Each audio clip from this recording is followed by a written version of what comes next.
Il y a encore 2 ou 3 ans, mener des recherches en sciences de gestion sur la pédagogie n'était pas encouragé et même considéré comme illégitime. Le doctorant ou la doctorante qui présentait son projet de recherche sur ce thème avait affaire à 2 recommandations. Aller conduire ses recherches en sciences de l'éducation ou bien s'inscrire dans la thématique des compétences pour bien rester en sciences de gestion.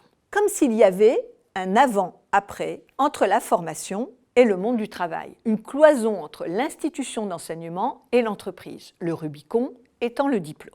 Or, avec quelques recherches récentes et pionnières, dont la thèse de doctorat de Delphine Stein, soutenue en juin 2019 sur la formation aux soft skills, il apparaît clairement qu'il n'est plus possible de cloisonner le champ de l'éducation et celui du management, et que la pédagogie, au sens de la construction pédagogique, est bien un objet de recherche légitime pour les sciences de gestion. À cela, de nombreuses raisons. J'en retiendrai 5.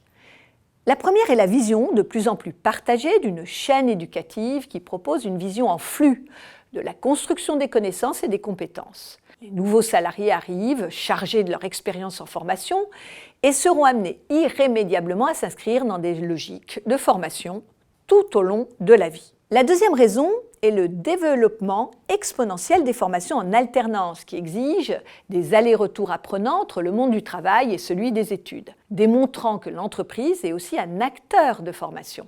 Le partage entre transmission de connaissances et mise en œuvre de compétences, la première réservée à l'institution de formation, la seconde à l'entreprise, ne tient plus. Troisième levier est la montée en puissance des nouvelles modalités d'apprentissage, avec tout particulièrement le learning by doing qui privilégie le style inductif. Le succès incontestable de ces méthodes démontre l'urgence pour la gestion de mieux aller vers l'éducation, car les changements sont rapides. Quatrième explication correspond aux nouvelles attentes des organisations en matière de compétences, avec l'arrivée de l'intelligence artificielle qui remodèle peu à peu tous les métiers. Ce sont les compétences personnelles et relationnelles, réunies sous le vocable de compétences douces, soft skills, qui font de plus en plus la distinction.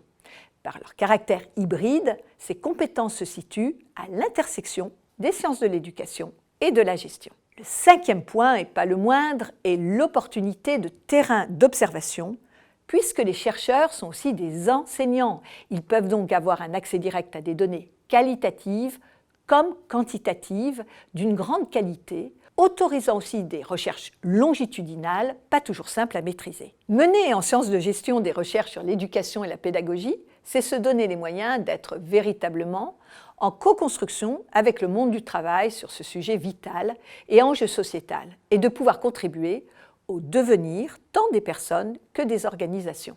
Des sujets importants pour la recherche en gestion comme l'innovation, l'effectuation, l'entreprise libérée, les nouvelles modalités de management, la créativité en stratégie et en marketing, la prospective métier doivent ainsi être pensés bien en amont du marché du travail.